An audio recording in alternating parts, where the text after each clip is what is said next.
Guys, this is Tarot with Kittens, Weights, and Tarot, and today is the follow-up video from the video that I posted on Friday for my psychic development series. And I had taken people to a trail that's near my home, and I asked you guys to kind of tap into the energy of the trail as I kind of panned around at all the plants and you know, the things going on, rocks and stuff like that of that trail, and just kind of anything that came up for you, any insights, things you saw, maybe started hearing music playing, you know, started feeling something about that area. And I didn't really give anybody much information on the area because I wanted to wait until I got your impressions and then match that with the information from the area. And I thought that what you guys said was absolutely fascinating, and I can't wait to share the information for you. And you know, if you haven't seen some of the other videos in this series, definitely check out the playlist, Improve Your Psychic Ability. And I think that, you know, everybody has, you know, psychic ability to some degree, to varying degrees. And, you know, just like animals have that kind of extra sense, that instinct, I believe that it's just, you know, natural. It's just part of being a human being, an animal, a plant, a thing on this planet, to, you know, aid in the survival of the species. So I think that it is one that can be developed, it can be enhanced, and I'm just trying to help out a little bit with these videos. So the first person who commented was Madeleine Lloyd, and she said, "For some reason, though I feel this is a lovely and happy place, I'm getting a sort of hurt, physical and emotional.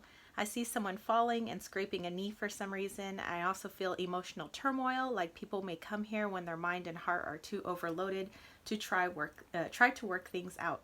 And she said, "This is my first time doing any of this, and I probably don't have anything, and it feels super vague, but thought I'd give it a go." Well, I'm so glad that you talked about that. So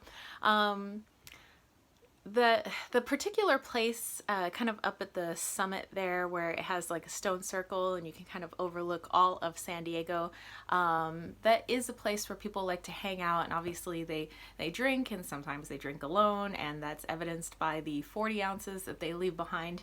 And I believe that, you know, usually, you know, I mean, for the most part, people are walking the trails and they're having fun, and they're, you know, walking their dogs, or, you know, trying to get a good workout in. But I think a lot of people do go there, like you said, when they just need to work things out. Sometimes people just need to go for a walk, and that seems rural enough, you know, where you could just, you basically can leave your home, and then all of a sudden it's like you're out in the middle of nowhere, and really you're behind, you know, all these homes. But it feels like you're out in the middle of nowhere.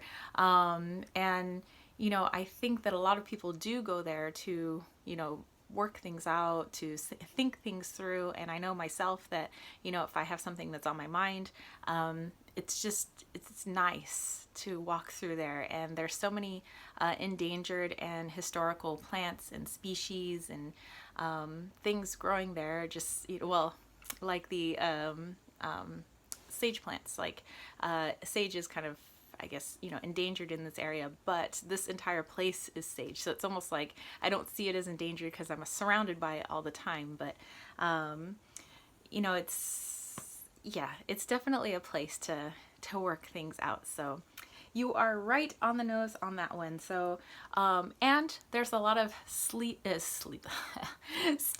descents and really steep inclines. So if people don't have those trekking poles, it is very, very easy to slip and fall and scrape your knee and do some damage, because there are some like old kind of river veins, like when it rains and stuff like that. Well, long time ago.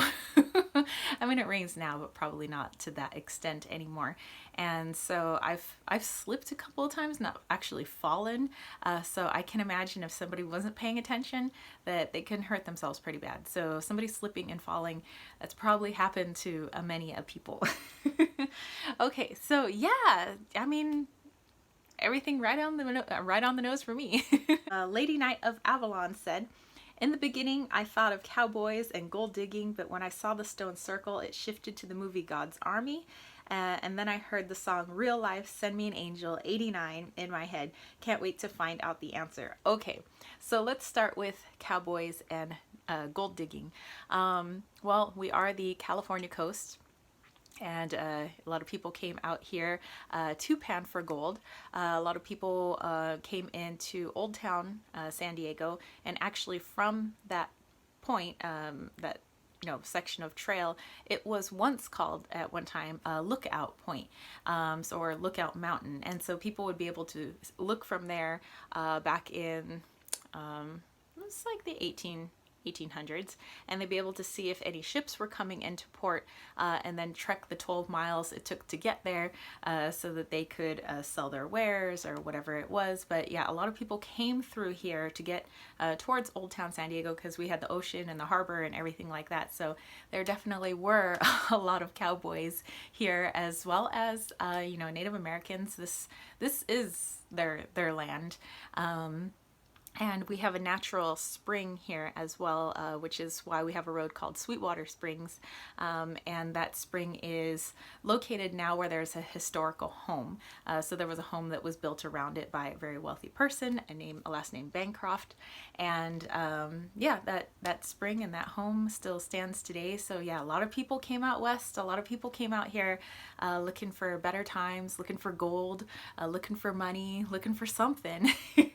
So that definitely makes sense. And then very interesting that you mentioned God's Army, because that movie is about Mormons, and heading through here towards Old Town San Diego, we had the Mormon Battalion.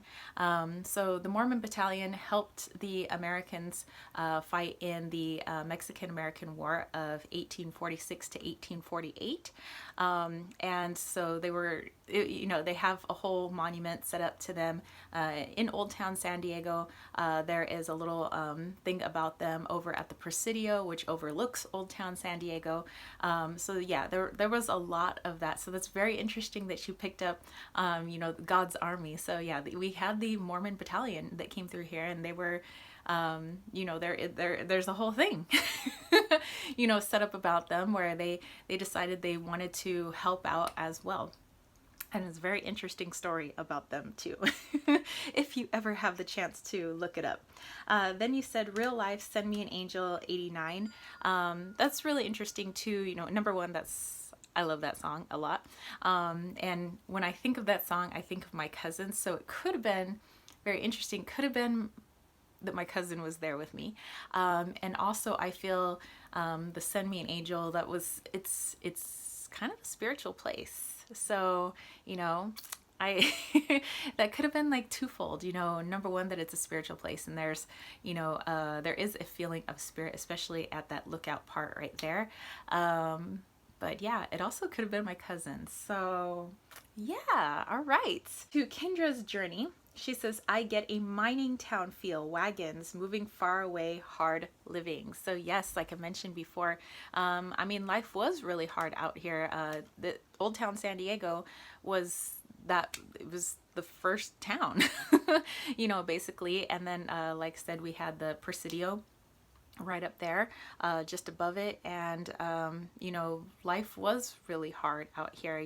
People were working alongside the Native Americans. People were working with, the Mexicans, because it was, back and forth, whose land is whose land.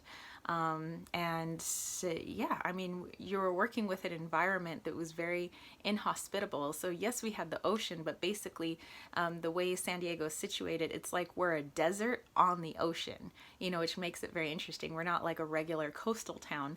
And yes, it's beautiful now, but we've been able to, irrigate and do things to make it look nice around here. But if you go, just behind our homes here to that trail, it's pretty much how it used to look. There's also evidence on that trail of volcanic activity, and this area was once a volcano, but the last time it was active was 18 million years ago. I believe they said the volcano goes back to 250 million years ago, and so because of that volcanic activity, that's what gives us the interesting plant species and rocks and things that we have out here, is due to that old volcanic activity. So yeah, we got a lot of stuff going on in our mountain here, and there is kind of like a chain of volcanoes. So a lot of actually the big hiking trails out here in East County correspond with the old volcanoes that used to be active, but millions of years ago, and hopefully that's how it stays. And the last person we had was Jacqueline Peacock. Said, I feel sacral grounds and connectedness. One part of the trail I feel excavation. Big tree gives me ancestral energy, very sacred grounds. It's beautiful there. Thank you for sharing. Okay, so yes, like I said, you know, this was the home of the Kumeyaay. We do still have the Kumeyaay Indians. They have we have actually a lot of reservations out here in East County. So we have like La Posta, we have well, La Posta Reservation, and then we have the Barona tribe of Indians, we have Pala, we have you know, Sequan and things like that. So they're all kind of, well, under the umbrella of Kumeyaay Indians. So yeah, this was definitely a lookout point, you know, this being once a volcano and it overlooking the entire San Diego. Like you could see all the way out to downtown, which is out towards the harbor. You could see all the way out to the ocean. You could see Point Loma. You could see Old Town, you know. So back in the day, if you wanted to see if ships were coming into port, you would look out here and then go like walk 12 miles, you know, down there. You could see a lot of the other mountains in our area. You could see Poway, which is much further north. You could see basically almost the entire county, which is miles and miles and miles, which tells you like what kind of mountain we're on. But yeah, it's there's definitely an interesting feel because so many people kind of passed through this area, and the energy of the ground itself is interesting. You know, having once been volcanic, there's been a lot of, you know, we have a lot of earthquakes out here in California, so there's always been like a lot of shifting, a lot of changing, you know, new plants, new wildlife. It's so cool, you know. And then we had a natural spring out here. Now we have the Sweetwater Reservoir, you know, which is not too far from my house. Actually, I can see it right out my window.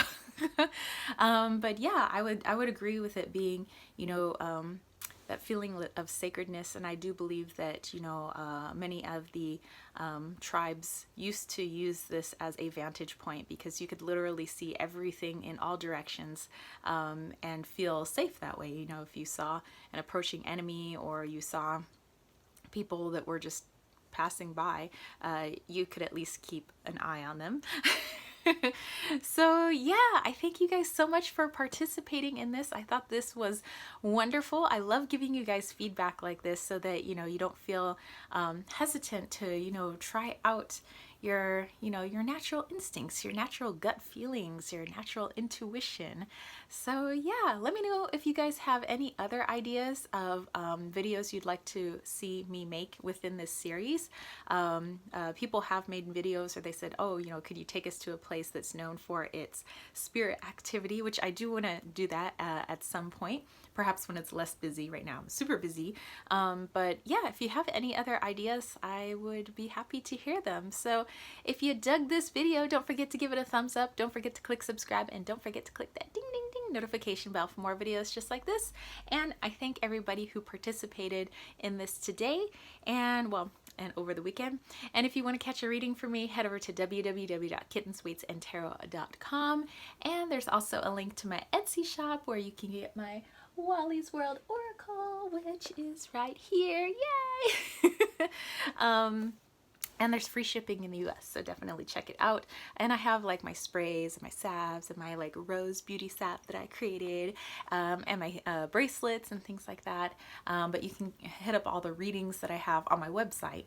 And if you want to send a little love my way, maybe think of joining that KWT tribe over at patreon.com/kittensweetsandtarot, where I have lots of free goodies for you guys, like weekly readings and monthly crystal grids and all that good stuff. So yeah, I will catch you spiritual homies later. All right, peace, love, and chicken grease. Peace out.